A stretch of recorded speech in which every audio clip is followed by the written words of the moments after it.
Well, welcome everyone. Sure exciting to see all of you pre-meds from coast to coast. It's neat to be with you this evening. My name is Roger Muir. I'm the Vice President of Student Success for Altius Test Prep. And I'm delighted to join you and host you at this point. We've got a beautiful day where we've given away tens of thousands of dollars in scholarships and tuition and other prizes.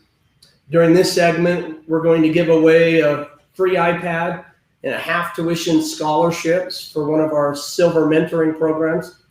So this will be an exciting time for one of you. I am also thrilled for the learning and development that has taken place throughout the day.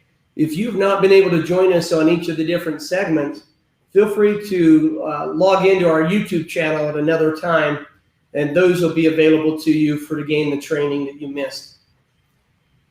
I want to introduce you to my good friend, Eric Nielstein.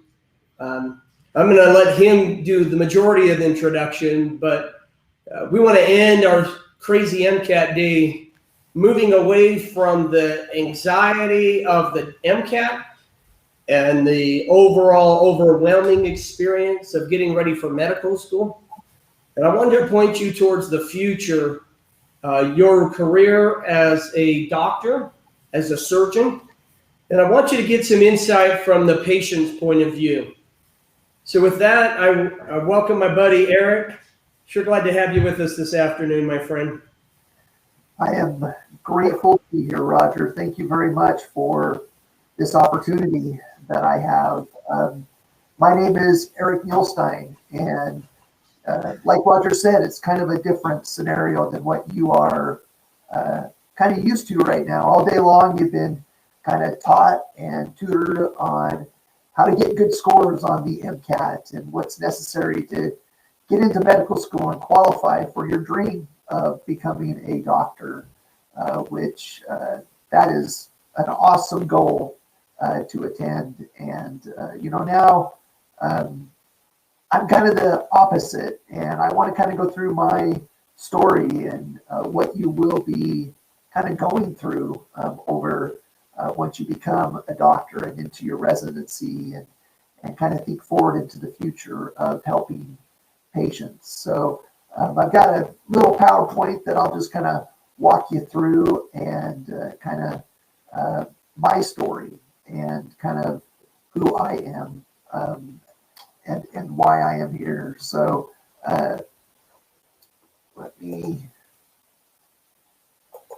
there we go. So this is kind of my background of who I am. Who is Eric Nielstein? I'm a husband, I'm a father, I'm a son. I love baseball, and so I coached all three of my boys through baseball. And Roger and I kind of met on the baseball field, so that's kind of our background there. I'm a C5, C6 quadriplegic, and that's what I'm here to talk to you about, is kind of my experience through that. Manager, supervisor, director, coach, I guess I have that in there twice, scoutmaster. I am very religious. I believe in our Creator, and He has helped me through this a lot. I used to love running. I can't do that much anymore. My legs are paralyzed, and so I would do a Ragnarian, which maybe you don't know what that means. That's a 200-mile relay race that you go with 12 of your partners, and each person has like a little leg to run, and it's from Logan, Utah to Park City, Utah. It's over a 24 to 30 hour run, and you just run segments, which is fantastic. Half marathons, I have done many of those marathons throughout my life. But my world changed in Hawaii on a family vacation, December 23rd through the 30th of 2017. And there's a question mark on that 30th because I was supposed to go home on the 30th, but it ended up that I wanted 2 more weeks in Oahu. Here is my family. We spent Christmas Day on Waikiki Beach. Down here, right here, you can see this is Christmas Day in Hawaii. What a great day that was. This is my son right here. I tried to do this without him in it, and he kept running and getting into the view. And we were out, we were swimming with turtles. You can see we took this picture right here. This is my family, my lovely wife who takes care of me. My oldest daughter, or my daughter, who is the oldest. This is my first son, second son, and my baby, which they're all old now. My baby is 16 and my oldest is 24. So that's kind of where we are right now. But on December 28th, 2017, my life changed. That picture means a lot to me right now. That's me standing, of course. It's one of the last pictures I have of me standing. We were playing in these waves and doing it for about an hour and just having a ball, swimming in those waves, getting out, body surfing back to the beach. And I decided to jump in one of those waves head first. And this is what happened to me. These are x-rays of my neck. C 1, 2, 3, 4, 5, 6, right? So that's right at the C5, C6 junction. And this is my neck. Supposedly, or on a normal neck, that would go straight through, right? But you can see how much I pinched my spinal cord. And by doing that, I'm now paralyzed from about my neck down. And I don't have any fingers. Well, I've got fingers. They just don't work normally. And so it changed my life. You can see the screws that were placed into my neck right here. You can see that now those are my permanent fixtures in my neck. I woke up the next day and this is what I looked like. It was quite the thing. I had tubes coming out of my mouth. I couldn't speak because I had something down my throat. I had all these things plugged into me and with a neck brace on me as well. And it made me think a lot. I had many nights where I wondered what was going to happen to me. How would I live the rest of my life? How would my life be? And all of those thoughts kind of came rushing down on me. And it was not an easy time. And when you're a doctor, this is what you'll see, is you'll see people like this wondering, what do I do? How do I live my life? What's my life going to be like for the rest of my life? You have a place in that, and have a place in helping people understand. So I'm going to back up here just a second so that you can kind of see where I'm at. I'm paralyzed from about here down. I sit in this chair all day long, and that's my life now. And so, laying there in that bed, I can't move my arms at this point. Well, I can right now, but at the point of being at Queen's Hospital, I couldn't move my arms up and down. And so they kind of stuck there on my belly. This is the scar that I now have on the back of my head. It's permanent there, obviously, and it's pretty big. It's a big, long scar. And so I had to decide at that moment, and when doctors come in and tell you that you're paralyzed from your neck down or chest down, you have two decisions to live and to do it in your life. And that's kind of what I want to talk to you guys about right now, is you're going to see patients that have two decisions. And I love this this picture here is life is all about two choices. Do you sulk, become bitter, or do you make things better? And as a doctor, you're going to see that. You're going to see patients that are going to sulk and dwell on how life is unfair. That how is it fair that this happened to me? Why? Why me? You're going to see them. And then you're going to see people like this other guy who are going to try to figure it out. They're going to say, look, man, this is me.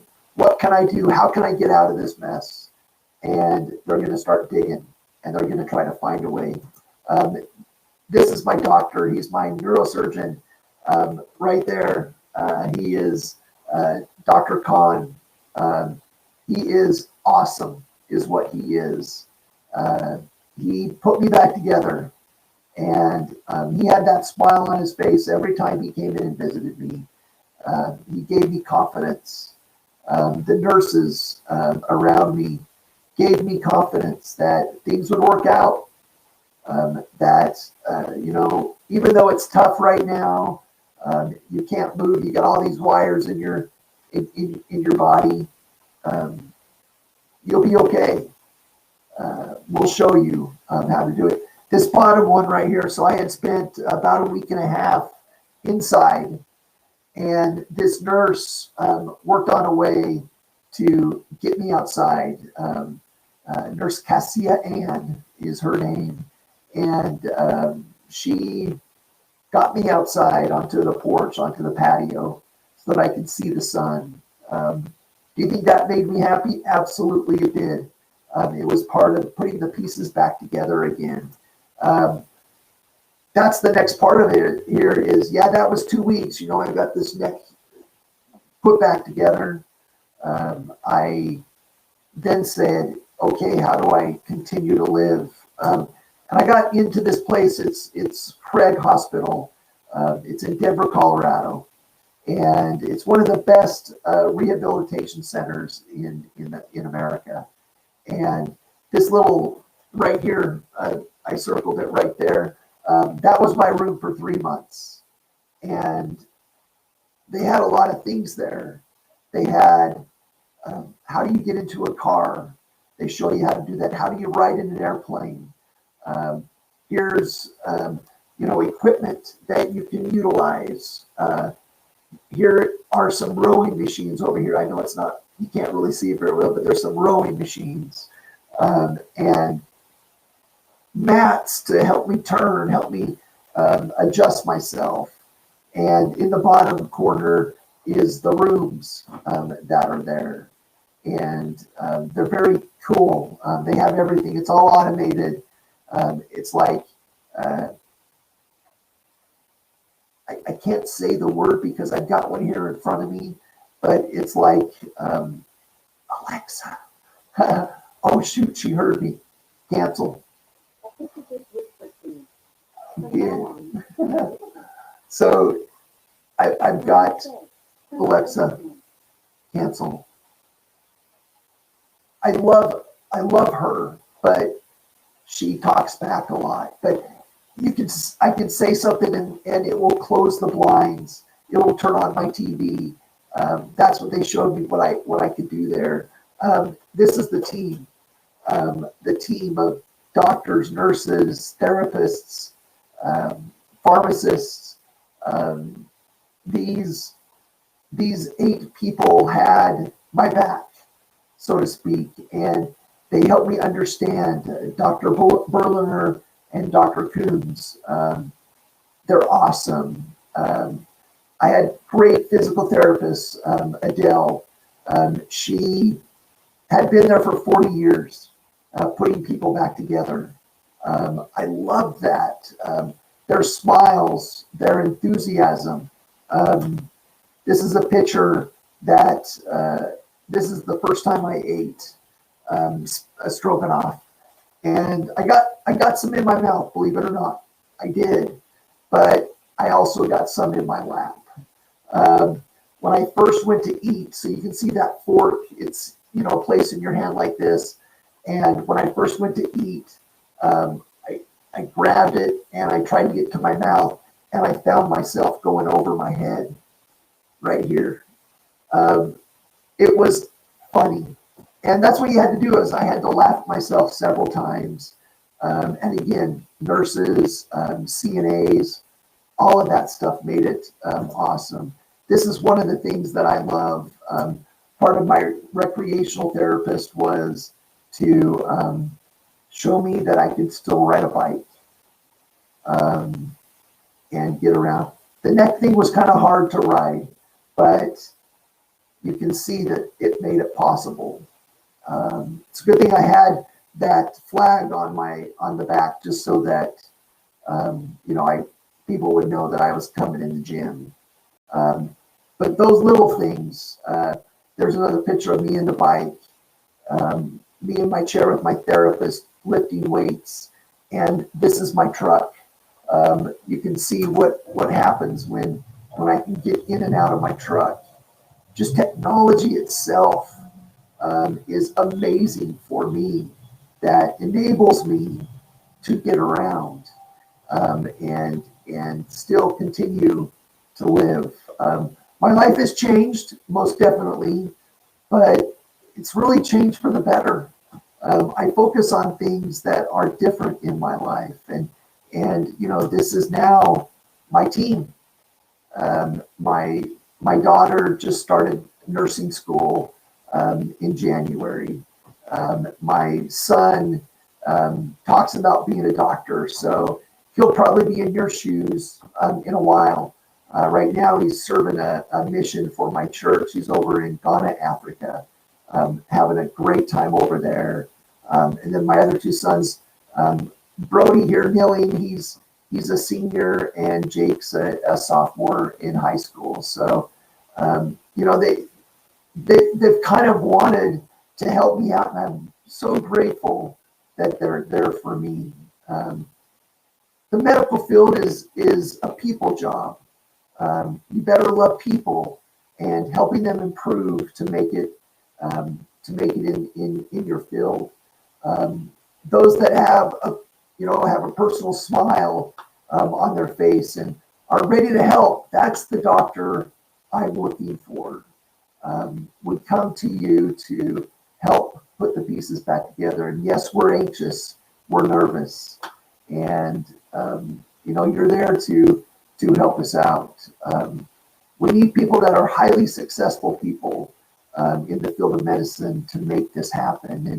And how can you be a highly successful person? Well, before my accident, I got to read this book of Habits of Highly Successful People, and I'd like to kind of walk you through this book. If you don't have it or have never heard about it, I suggest you kind of look into it and see what it can help you with. This has helped me immensely in my in the way that I'm doing this. It's in my foundation. I had it there before my accident, and I'm so grateful that I had it there, because it really has helped me kind of work through my challenges. And so let's kind of walk through this a little bit. The first stage is being proactive. Take responsibility for your journey. Don't let other people take responsibility for that. You take it. Take the initiative to respond positively and improve the situation that you're in. Don't sit and wait in a reactive mode. Find that place. Make things happen. Be proactive. That second phase, that begin with the end in mind. Envision what your future will be, so you can work and plan towards it. To be effective, you need to act based on principles and constantly reviewing your mission statement and your goals. Where do you want to end up? Are you right now where you want to be? What do you have to say about yourself? Do those hard questions for you. Where am I right now? And then also, how do I want to be remembered? What are my goals in life? Do not just act.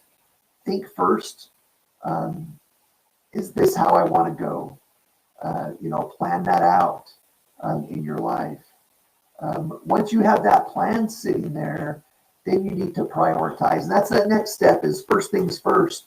Think about this quadrant. There's a 4-piece quadrant of importance ranked on this side, not important, important, or urgent and not urgent. So kind of think of that, these 4 quadrants is, so let's talk a little bit about them. Quadrant 1 is the urgent and important things, the things that you need to do right now. These are important deadlines or crises that that need your attention immediately. Those are the things that you should be doing. This quadrant 2 is not urgent but important. So this is the planning stage. That's that, see things in the future. How do you want to? What do you want to do? What are your goals? What do you want to plan towards? That's the end goal.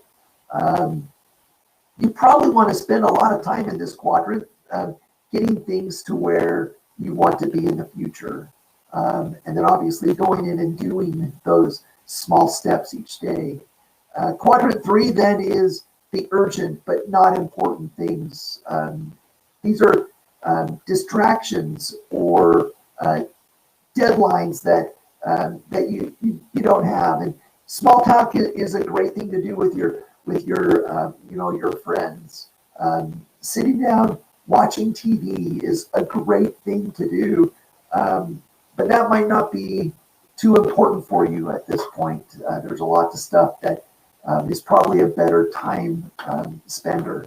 And then this 4th quadrant is the not urgent and not important. These are the frivolous activities, the frivolous distractions that come. You want to try to eliminate those in your life as best you can. They happen, they occur, but you want to try to make that once in a while. So this is kind of how you prioritize things in your life, and you want to make sure that quadrant 1 and quadrant 2 is where you spend most of your time, and not on 3 and 4.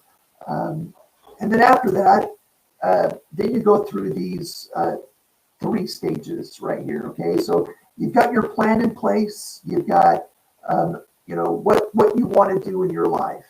Now, how does that work into where you want to go? So this first one is think a win-win. So this is where you can have a genuine feeling for mutually beneficial solutions or agreements in your relationship. Value and respect people by understanding a win for them ultimately is probably a win for you.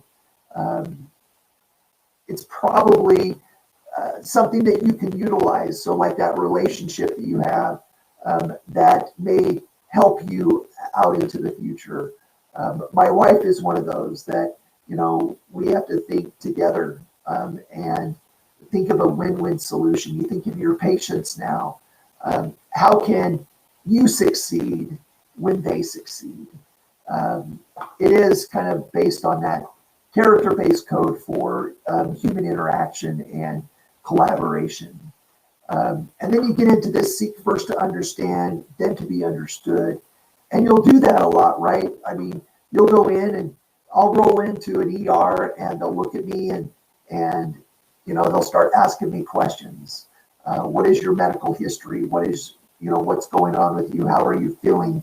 All of those things that you'll go through is to seek first to understand them and use empathetic listening to genuinely understand a person, which compels them to reciprocate the listening. And then when you start talking, they can have an open mind. And it creates an atmosphere of caring and a positive problem-solving design. You definitely want to do that. And then you synergize, right? So you'll be dealing with a lot of people, a lot of nurses, a lot of CNAs, a lot of other people that will help you help your patient get to where ultimately they want to go. So I saw that where my team at the hospital, they would meet once or twice every week and discuss me as a combined group. And, that teamwork, that positive teamwork to help synergize both things. And I've seen it in my career as a director. I have witnessed where, achievements of a goal that not only one person could do, but if you combine those efforts, and you get such a better product on the back end of that. And that's what I have seen in my life. I've seen it not only in my career, but in my care, that it's not just one person that has helped me out, not just one doctor. It's a lot of different people. And I love that. These concepts are fantastic to understand and lay that foundation. And then ultimately, you can't forget the final stage of sharpening that saw. You need to balance and renew your resources, your energy and health to create a sustainable, long-term, effective lifestyle. You can't be going 100 miles all the time, an hour. You've got to sometimes back up and exercise for your physical renewal, good meditation, yoga, quiet time, etc. Can help. Some like to read a book, and that is very healthy to make it renew it for you, and not only physical but spiritual renewal as well. All of that is. And let me give you some advice to handle stresses. Kind of analogy. I call it my pressure cooker analogy. That some of you out there may know or have seen a pressure cooker. Hopefully you know what that is. But it's where you put food into a pan or into a pot, and you put a lid on it and you put it really tight. And so then when the heat starts coming, it starts to cook things under pressure. Meats, stew, things like that. That it's fantastic, by the way. But you take this and you cook it under pressure, and then at the end there's a little knob on the top that you release before you're done cooking, and that pressure then comes out. So you think of this as in your life. So what is that heat that makes your pot boil? It's called stress. We all have it. We have family stress. We have college stress. We have getting good grades, getting high on the MCAT. That way you can, get to your dreams. All of that adds pressure in your personal pressure cooker. And this sharpening the saw is a way that at the end, if you don't do sharpening that saw once in a while, if you continue going 100 miles an hour, something little might happen in your life. Something might just blow up, and you then are blowing up on somebody who had no intention to have that happen. That's why it's so important that whatever this valve is in your life, that you do it. Like I said before my injury, I was a runner. So anytime that I felt my pot getting a lot of pressure in it, I would go for a run, and that would de-stress me. Like I said, my wife loves to read books, so that's her de-stressor. Whatever that is in your life, make sure you're doing that on a regular basis. It has to be regular, or something may happen. You'll blow up on, your wife's significant other. Your mom asks you to wash the dishes, or something insignificant, and you blow up. You don't want that to happen in your life. You'll have enough stress. Um, as you know, you get into a residency or a doctor, um, you'll have a lot of time in the hospital. And you got to make sure that you're taking care of yourself so that you can take care of me and take care of those patients around you. Um, this statement of I can, I will, end of story, it was given to me by one of my coworkers. And she sent it to me while I was at Craig. And I hung it up on my wall, and it was my motto, and has become my motto, that when I start getting down on myself, this hits me in my mind, is I can, I will, end of story. And instead of a period on the end of story, I probably should have put an exclamation point, that in your hard times, what is your motto? How are you going to do your next phase if something doesn't work out? How are you going to do that next phase? Don't let your mind or others influence you to give up early. You want to make sure that you are still, don't let it happen to you. Don't, there will be tough times, absolutely, in our lives. We do have ups and downs, but how do we handle that? Do we handle it with a smile on our face, or looking for that next, how do I get out of this? Going through my journey when 90% of my body is different, right? So I can't walk. I can't do this. I find myself saying, well, I can't do that. And I should be saying, I can figure it out. Like this, so you can see this little stylus on my hand. That's how I type. And when I started typing, I was 4 words a minute. When I had my hands, I could type 60 plus words per minute. So 4, hitting that boom, boom, boom, boom, boom, right? I now have got up to 20 words per minute. So it's been very good. You kind of have to figure things out. My faith is that someday I will be healed. Once again, I can move normally, get my fingers back, be able to, sit up and not fall straight on my face. Get my legs to work and run again. But until that end, I am happy where I'm at. I'm not always smiling. There's times in my life that I still get into that trap of woe is me. But I'll tell you, this motto helps me out, like I've said. I take courage that the future is bright with opportunities.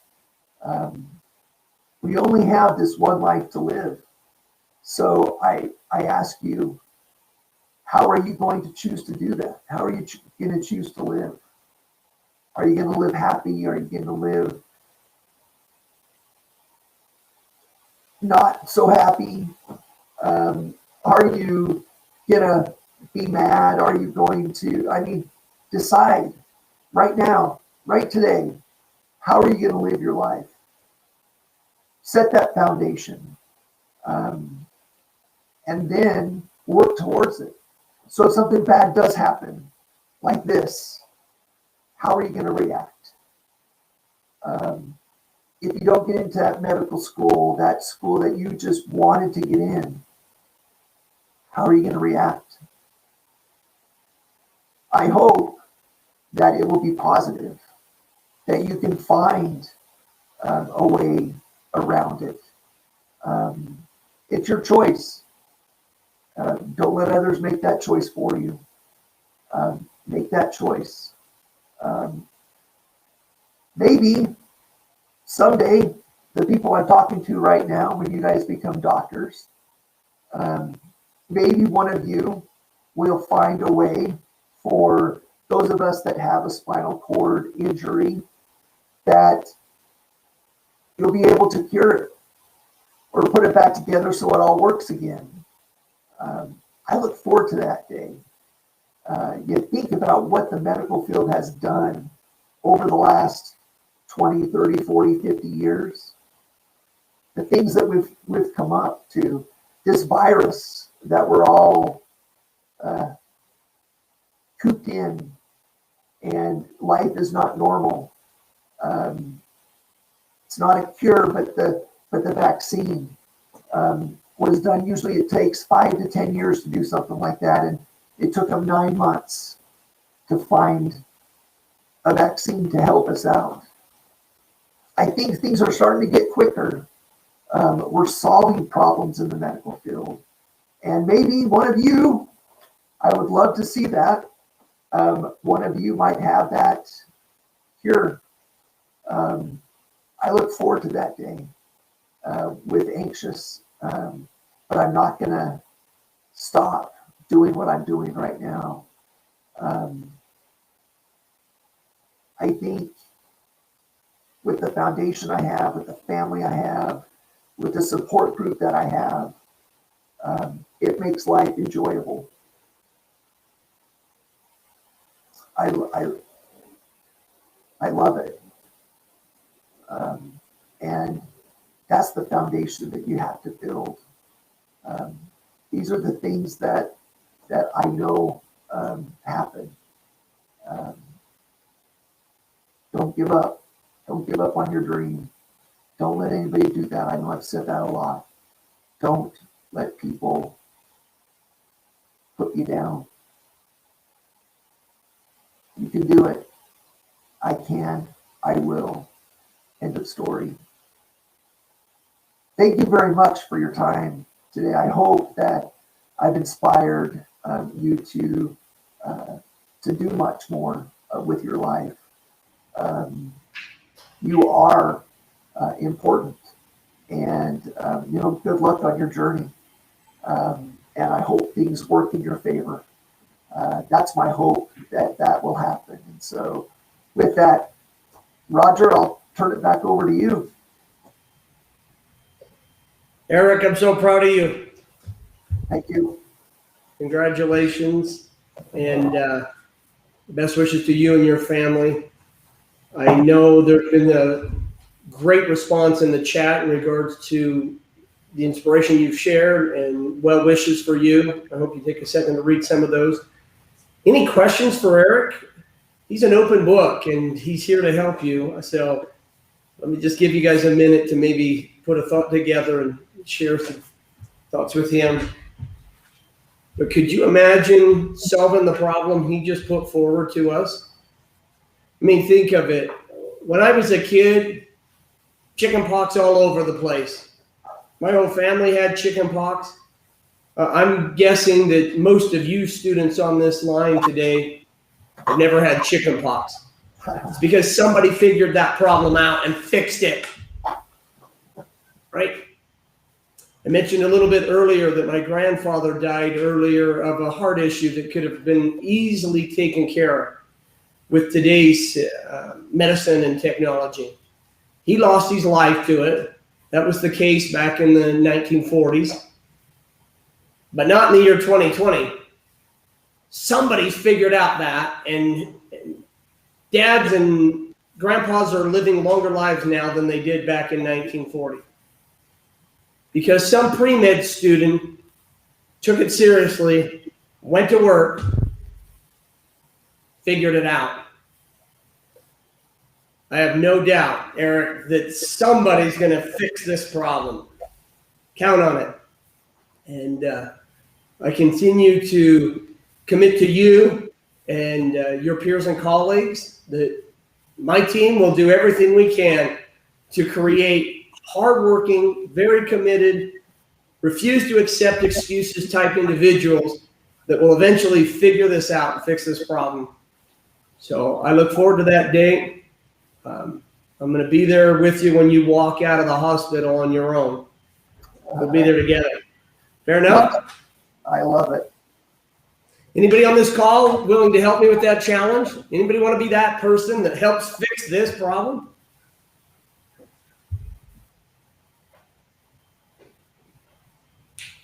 As that comes in, I've got a question wanting to know about your job. What kind of work do you do, Eric, in that chair?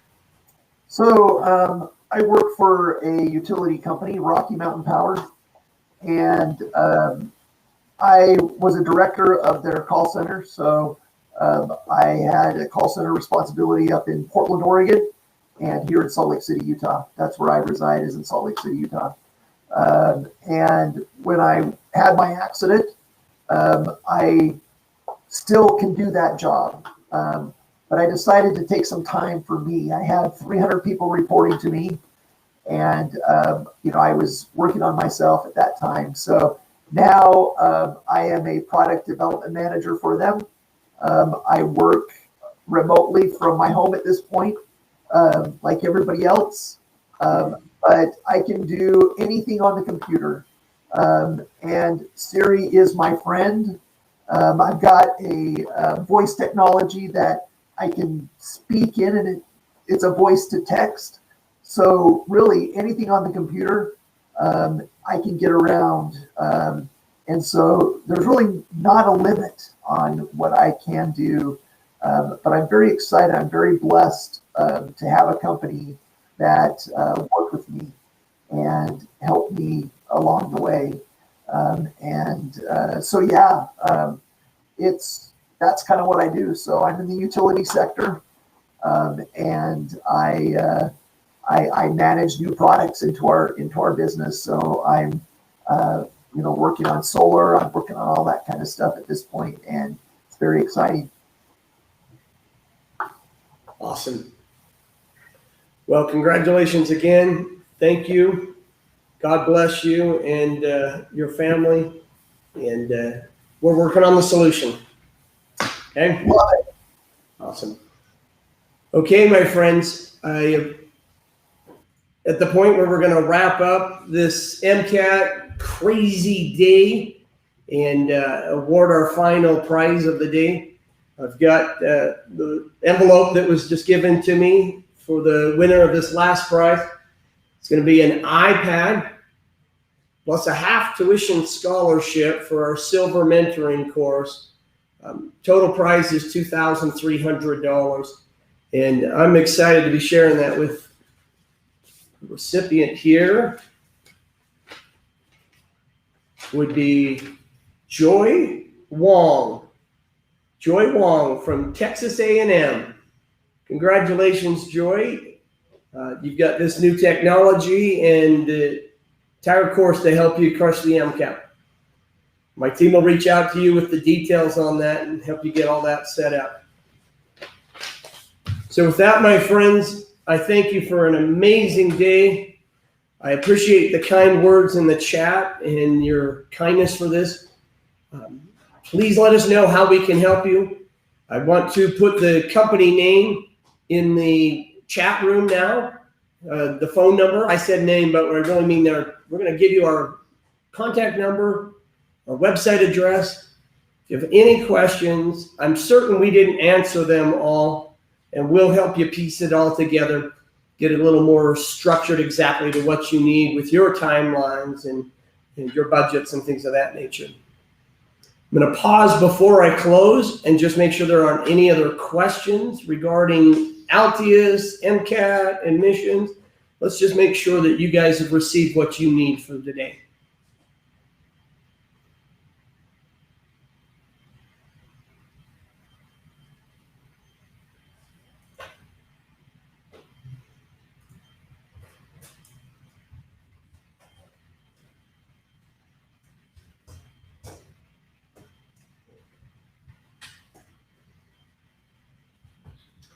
It looks like the chat is silent, so you guys are taken care of. So again, just know that the phone number just posted in the chat is the best way to reach us and work through any additional questions that you might have. Wish you a happy St. Patrick's Day, a safe and fun one. Wish you God's blessing. Be kind to each other. Everybody's going through a lot of difficult things in their own way. And so I'd venture to say, if you'll be kind, they'll be kind. And let's work together to fix these problems that Eric was pointing out to us. Best wishes in your career and your dreams. Take care, everyone.